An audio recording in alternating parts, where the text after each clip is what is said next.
Əgər kredit varsa, orada problem var. Bu çıxış yoludur yoxsa tələdir? Kredit əslində çox gözəldir, amma düzgün şəkildə istifadə olunsa, düzgün şəkildə istifadə eləməsə, bu bizim özümüzü uçuruma aparacaq və bizi məhv eləyəcək. Sabit gəliri olacaq dedikdə, yəni o demək istəyirsiniz ki, əmək müqaviləsi var. Filankəs kredit götürür, özünü ona oxşatmaq istəyir, mən də gedim götürüm. Bunun arxasında nə dayanır? Təbii ki, status dayanır, komfort dayanır, ego dayanır. Aylıq ödəniş azdır cümləsi nə zaman tələyə çevrilir? Bank onun psixoloji durumunu görə bilmir. Ya yekunda biz nəyə gəlib çıxırıq? Bank sistemə üstünlük verir. Krediti həqiqətən hər zaman ehtiyac olduğu üçünmü götürürük? Kredit ümumiyyətlə özü riskdir. Əgər bank riskin nəzərdə tutmursa, riski düşünmürsə, demək kredit verməməlidir. Bəs orada həmin o krediti ayıranda ona şərt qoyurmu ki, mütləq bu pulla həmin əvvəlki kreditlər bağlanmalıdır? Kredit bizim artıq gələcəyimizi gətirməmiş sabahlarımızdan pay alır.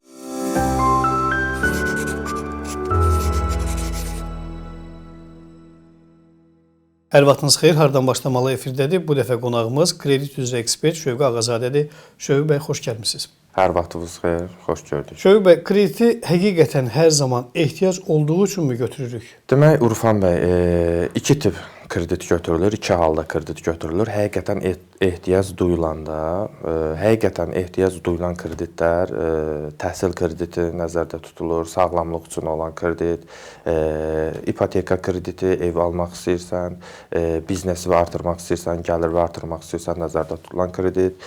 Adam toy eləmək istəyir, xeyir iş görmək istəyir, zərurət yaranır, onun üçün lazım olan kredit. Və ikinci isə insan həyat səviyyəsini daha da artırılması üçün, özünü komfortlu hiss etməsi üçün götürdüyü kreditlər. Bunu deyəndə biz nəyi nəzərdə tuturuq? Telefonum var, amma son model telefon işlətmək istəyirəm. Onun üçün götürülən kredit. Avtomobilim var, daha bahalı, daha elegant avtomobil sürmək istəyirəm, götürülən kredit. Toy eləmək istəyir, amma cəmaət nə deyər düşüncəsi, daha bahalı yerdə eləmək istəyir. O zaman dediklərinizi biz iki yerə bölərik də. Zəruri kreditlər, bir də zərurət duyulmayan kreditlər. Bəli, zərurət duyulmayan kreditlər. Bunun arxasında nə dayanır? Təbii ki, status dayanır, komfort dayanır, ego dayanır. Bu növ kreditlər artıq risk yaradır. Bu halda insan neynir? Kreditlə gələcəyin qabaqlamış olur. Amma gələcək gəlməmiş, artıq borcla özünü yükləyir. Artıq yüklənmiş olur. Bəli, və kredit bizim artıq gələcəyimizi gətirməmiş sabahlarımızdan pay alır. İstehlak krediti götürməməli olan insanlar kimlərdir? Məsələn, bu şəxslərə istehlak krediti götürməyi tövsiyə etmirsiniz. İstehlak krediti götürülməyən şəxslər, ən başlıcası sabit gəliri olmayan şəxslər. Hansılardır? Hansı ki, günəmuz işləyənlər, aylıq gəlirləri yoxdursa, satıcı işləyirlər gündəlik, afisiyant işləyirlər, gündəlik hansısa bir xidmət sahəsidir, taksi fəaliyyətindən məşğul olurlar. Bunlar üçün çox böyük riskdir. İkinci bir halda borcu daha çox olanlar, yəni bir yerə, iki yerə borcu var.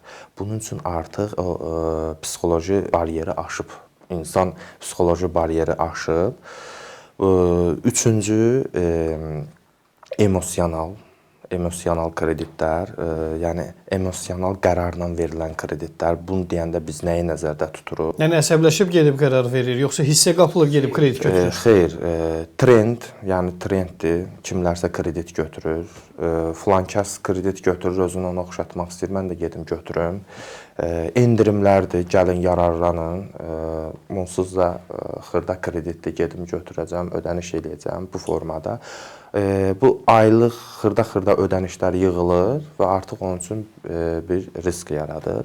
Və dördüncü də planlanmayan kreditlər. Yəni kredit artıq planlı şəkildə deyilsə, təyinatı yoxdursa, sadəcə kreditdir, götürüm, ödəyərəm və bu tip kreditlər risk yaradır. Şövqi bəy, aylıq ödəniş azdır cümləsi nə zaman tələyə çevrilir? Ümumiyyətlə, aylıq ödənişi azdır cümləsi bank ümumi məbləği satmır heç vaxt. Kreditorlar, banklar ümumiyyətlə heç vaxt ümumi məbləği satmır. Ümumi məbləğ satma deyilən nəyi nəzərdə tutursunuz? Ümumi məbləği insanlara aşılamır, reklamlarda demir. Yalnız aylıq ödənişlər kiçikdir, az bir hissəsini göstərməklə. Yəni yekunda səndən nə qədər pul çıxacağını demir banklar. Bəli, o cəlb etmək istəyir. Yəni bu günlərim 2000 kredit götürən insan fikirləşir ki, 36 aya ayda 100 manatdan ödəniş eləyəcək. Bu gəlir, sonda nə olur? 3600 manat pul eləyir. Bu insan onu düşünmür. Bank da buna sırf olaraq aylıq ödənişi azdır deyə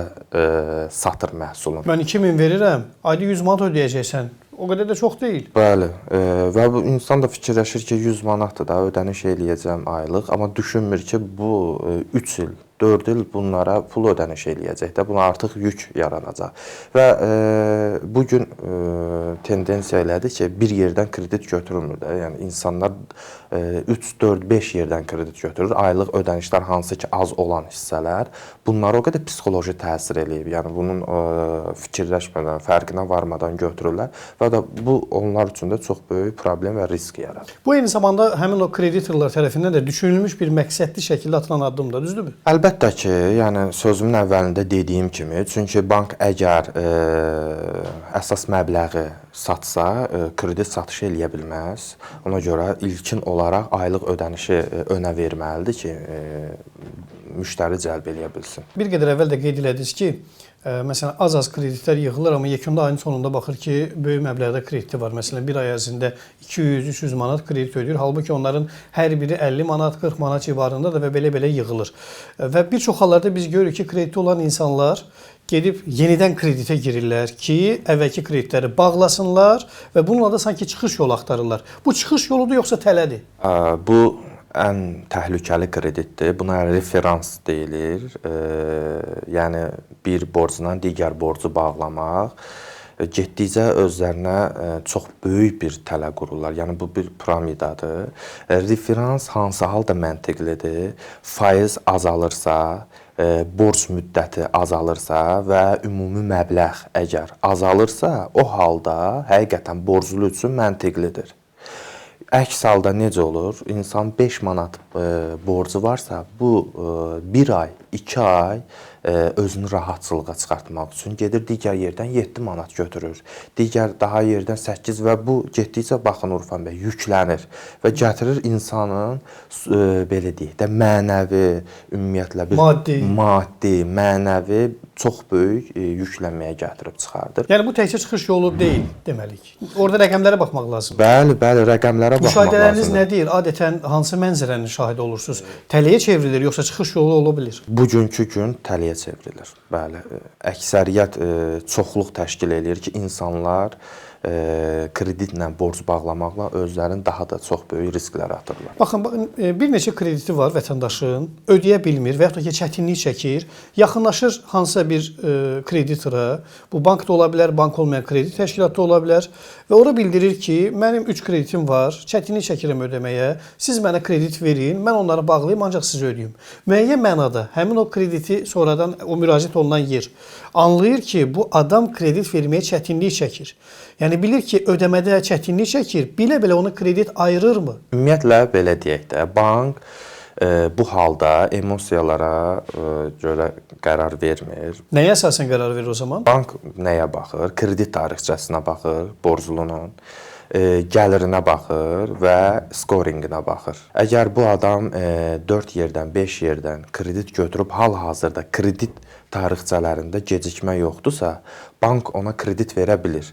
Bank nəyi görmür? Bank görmür insanın ailə vəziyyətin, maddi durumun, bank görmür işdəki vəziyyətin, bank onun psixoloji durumunu görə bilmir. Ya yekunda biz nəyə gəlib çıxırıq? Bank sistemə üstünlük verir. Amma sistemdə də onun 3 krediti artıq olduğunu göstərir. Bəli, yəni bu özü risk amili sayılmırmı? Risk amili sayılır, amma adam əgər kreditin gecikməsi yoxsa, normal şəkildə ödəniş eləyirsə, bu bank üçün artıq risk sayılmır, nə də sıfır da demək deyildir. Bəs orada həmin o krediti ayıranda ona şərt qoyurmu ki, mütləq bu pulla həmin əvvəlki kreditlər bağlanmalıdır? Təbii ki. Necə müəyyənləşdirir onu müəyyənləşdirmək bank təbii ki, özünün monitorinq şöbəsi var və yaxud da kredit mütəxəssisi tərəfindən kredit veriləndə bəzi banklar var ki, müəyyən bir hissəsi verilir. gedir, yəni borclar ödənilir, bağlanılır və onlara arayışlar gəlir, təmizlik kağızları gəlir ki, digər yerlərdə artıq borclar bağlanılıb. Bu adətən siz dediyiniz tip kreditlər ən çox təminatlı olan kreditlərdə üstünlük təşkil eləyir. Nədir təminatlı olan kredit? Yəni lombard kreditləri nəzərdə tutulur. Qızıl aparıb qoyanda lombarda ondan sonra. Bəli, o tip kreditlərdə olur. Amma digər nağd kreditlərdə isə bunlar elə də gözlənilmir. Yəni bunlar elə də üstünlük təşkil eləmir. Birinci sualımızda verdiyiniz cavablar arasında belə bir detal var idi ki, gəlir sabit deyilsə, bu risklidir. Niyə risklidir? Yəni əgər adam düşünür ki, mən onsuz da ötən ayda, yəni 1 ildir bu işdə işləyirəm. Məsələn, bir qədər əvvəl dediyinizdə taksi sürücüsüdür və stabil iş yeridir, işləyir və ya da ki, ofisiantdır, digər xidmət sahələrində dərzidir, bərbərdir və artıq onun daimi iş yeri var. Özlüyünə bunu düşünür, çünki ayın sonunda gəldiyi bir gəlir var. Amma bu sadaladığım peşələr də müəyyən mənada sabit olmayan gəlirlər sırasına daxildir. Niyə bunu riskli hesab edirik? Ona görə ki, yəni bu gün taksi 50 manat da qazana bilər, qazanmaya da bilər. Və yaxud da ofisiant 30 manat da qazana bilər, müəyyən bir məvacib qazana bilər, daha çox da qazana bilər, az da qazana bilər. Bunu artıq bir dəqiq rəqəm çıxarda bilmirik.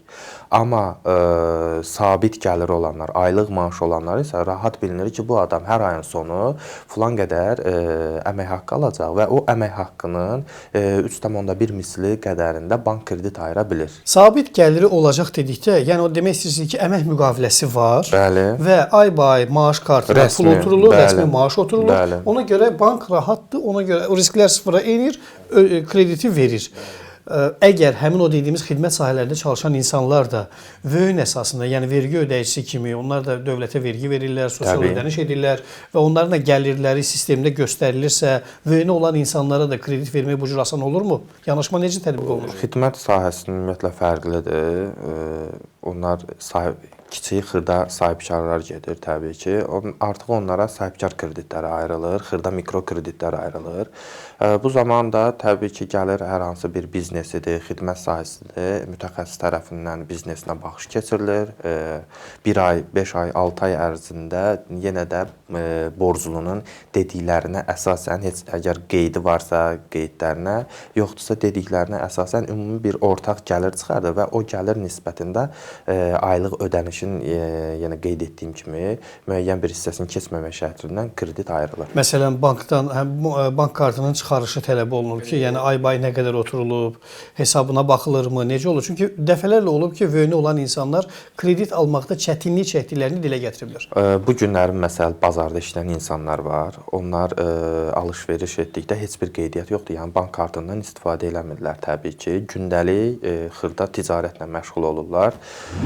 Bu da onların belə deyək də müəyyən bank mütəxəssisi tərəfindən verilən çarpaz suallar əsasında aydınlaşdırılır. Yəni marja təyin olunur. Deyək ki, bir satış sahəsidirsə, onun avadanlıqları nə qədərdir, gündəlik nə qədər satış eləyir, marja nə qədər təyin olunur və bunun əsasında bütün xərclərin çıxmaq şərti ilə bu adam həqiqətən hər ay 500-300 qırağa qoya bilirsə, onun əsasında bank ona bir kredit ayıra bilir. Yenə də burada risklidir. Bank sadəcə risk atır özünü.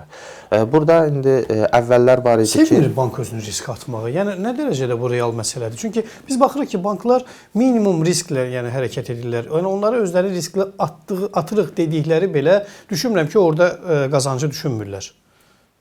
Urfan bəy, baxın, kredit ümumiyyətlə özü riskdir.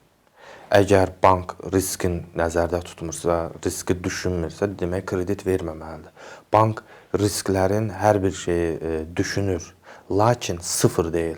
Çünki müəyyən bir kreditdə, portfelində, yəni adam çox sayda insanlara kredit verir. Bank nəzərdə tutur ki, onların 5%, 10% gecikdirə bilər, amma qalanları sağlam insanlardır və ödəniş eləyəcəklər. Çünki əgər kredit varsa, orada problem var. Sadəcə burada kəmiyyət və keyfiyyət söhbəti var. Maksimum risk, minimum risk. Bəli, burada kəmiyyət artdıqca əgər bank qarşısına məqsəd qoyub ki, kəmiyyətini artırsın, təbii ki, burada keyfiyyət düşəcək aşağı. Bayaq dediyiniz çarpaz suallar var idi. Bu çarpaz suallar kredit üçün müraciət edən insanın gizlətdiyi məqamları aşkarlamaq üçündür, yoxsa müəyyən mənada dolaşığa salıb kredit verməmək üçündür? Həqiqətən də çox gözəl sualdır. O dolaşıqları aşkar aşkar etmək üçündür. Bu hansı halda olur? Qısa deyim. İnsan əgər yalan danışarsa, belə deyək də, biznesində, gəlirlərində o rəqəmlər onun yadında qalmayacaq. Bank mütəxəssisi ilkin olaraq bütün ondan sualların verir və özündə qeyd aparır və biznesinə baxış keçirəndə təkrar o sualları verir və müqayisəli təhlil aparır ki, bu insan həqiqətən biznesdən dolğun şəkildə özünə aiddirsə, cavab verirsə, suallar, yəni eyni cavablar olur. Yalan yaddan çıxacaq deyirsən. Bəli, yalan yaddan çıxacaq. Amma elə yalan danışanlar var ki, və heç vaxt yaddan çıxmır da. Yəni bunu həqiqət kimi özləri də qəbul ediblər. Onda necə olur iş? Təbii ki, elə insanlar da var. Yenə deyirəm, həmən onlar da problemə düşən insanlardır da. Burada artıq banka da problem yaradan. Bəli, banka problem yaradan insanlardır. Amma yenə də bunun üçün xüsusi təlimlər falan keçirilir. Yenə də ona gəlib çıxırıq ki, kredit varsa problem qaçılmaz. Yəni problem mütləqdir ki, olacaq. Kredit borcu olan insanın psixologiyası necə dəyişir? Nə müşahidə edirsiniz? Kredit olan insanın psixologiyası dəyişir. Necə dəyişir? Bu insan daim sıxıntıda yaşayır. Necə çatdıracam deyə düşünür. Stressdədir. Stressdədir. Bir növ Urfan bəy, insan özün kiçik hesab eləyir və başqa risklər haqqında artıq düşünə bilmir. Bu insanın məqsədi ayı necə ötüşdürəcək, bu ayı yola verdim, növbəti ay. Ümumiyyətlə kredit gəlir gətirdisə alətdir, status üçündürsə tələdir, planlı şəkildədirsə idarə olunacaq, emosiyandansa risk olacaq. Gəlin belə bir sual verəm sizə, ümumiyyətlə bizi izləyənlərə. Baxın, bu gün bizə kimsə desə ki, sizin bütün kreditlərinizi bağlayırıq. Nə baş verəcək? Özümüzü azad hiss eləyəcəyik, xoşbəxt hiss eləyəcəyik. Və azadlıq da nədir? Pulumuzu özümüzə xərcləyəcəyik, bir söz. Bəli. Və insan artıq özünü rahat hiss eləyəcək. Bu psixoloji asılılığı olmayacaq. Yəni indi insanlar tanıyıram ki, bu gün maaş alırlar, elə həmin gün və ya ki bir gün sonra bütün kreditlərini ödəyirlər. Yəni demək olar ki, maaş bitir. Bəli. Və avtomatik olaraq təzədən borclanırlar. Maaş alanda yenə ya borcu bağlayır, təzədən yenə krediti bağlayır. Bu rutinlə, bu həyat tərzinə də davam edir və həmin insanın ay ərzində keçirdiyi stres, həyəcan, gərginlik, yəni onun sağlamlığına da birbaşa təsir edir. Sağlamlığına təsir eləyir, birbaşa iş faydalılığına təsir eləyir, ailədəki münasibətlərinə təsir eləyir. Ümumiyyətlə insanın insan kimi formalaşmasına çox böyük təsir eləyir həqiqətən. O zaman baxın da indi bizi də dinləyirlər. Biz vətəndaşa nə zaman kredit almağı tövsiyə edə bilərik? Əslində müəyyən mənada əvvəlki söhbətin əvvəlinə qayıtmış oluruq, amma sonda istərdim bir daha xatırladaq. Nə zaman qaçılmaz olan an hansı andır ki, bu zaman kreditə müraciət etsə deyə bilər ki, okey, sən doğru edib kredit almısan. Bizə kredit həqiqətən də vacib ehtiyac olduğu halda. Biz bu günlərim biznesimiz var və biznes avadanlığı bizə lazımdır. Hansı ki, o bizə gəlir gətirəcək, biz onunla pul qazanacağıq. O halda bizə kredit lazımdır və bu krediti götürəcək, kredit pul gətirəcək. Artıq biz ondan alət kimi. Amma bəzən deyirlər ki, kreditə girib biznes qurmazlar. Kreditə girib biznes qurarlar. Niyə qurmurlar Urfan bəy? Kreditə girib biznes qurmaq olur, təbii ki. Yəni biznesin növündən asılıdır. Bəli, biznesin növündən asılıdır. Kreditlə biznesi genişləndirə də bilirsən. Yenə deyirəm, düzgün şəkildə, yəni maliyyəni əgər maliyyə hesablamalarını bilirsə insan, onun üçün çox gözəldir. Kredit çox gözəl alətdir. Bu gün gedib kimdənsə borc almırsan, kiməsə ağız açmırsan, sənə rahatçılıqdır. Borcu verməzlər müəyyən mənada. Yəni çünki orada bir məbləğlər var ki, yəni bu dəqiqə kim adama o qədər borcu verir? Bəli. Yəni kredit əslində çox gözəldir, amma düzgün şəkildə istifadə olunsa. Amma düzgün şəkildə istifadə eləməsə, bu bizim özümüzü uçuruma aparacaq və bizi məhv eləyəcək. Bu gün mən kreditlə əgər mənə ehtiyac deyilsə, ehtiyac olmadığı halda sadəcə olaraq dostum, tanışım istifadə eləyir. Mən bu gün kredit götürüm, gedim səyahət eləyim. təbii ki, bu mənə gəlir gətirmir də, bu passivdir və bu bizə böyük bir problem yaradır. Yəni göstəriş xatirinə kimisə bəhsinə girərək kredit götürmək bizi elə bilərəkdən özümüzü tələyə salmaq kimidir. Bəli, bəli, 100%. Təşəkkür edirik Şövqü bəy, Çox minnətdarıq sağ sizə. olun, təşəkkür edirəm, var olun. Əziz dostlar, hardan başlamalının bu dəfəki qonağı kredit üzrə ekspert Şövqü Ağazadə idi. Yenidən görüşəcəyik, sağ olun.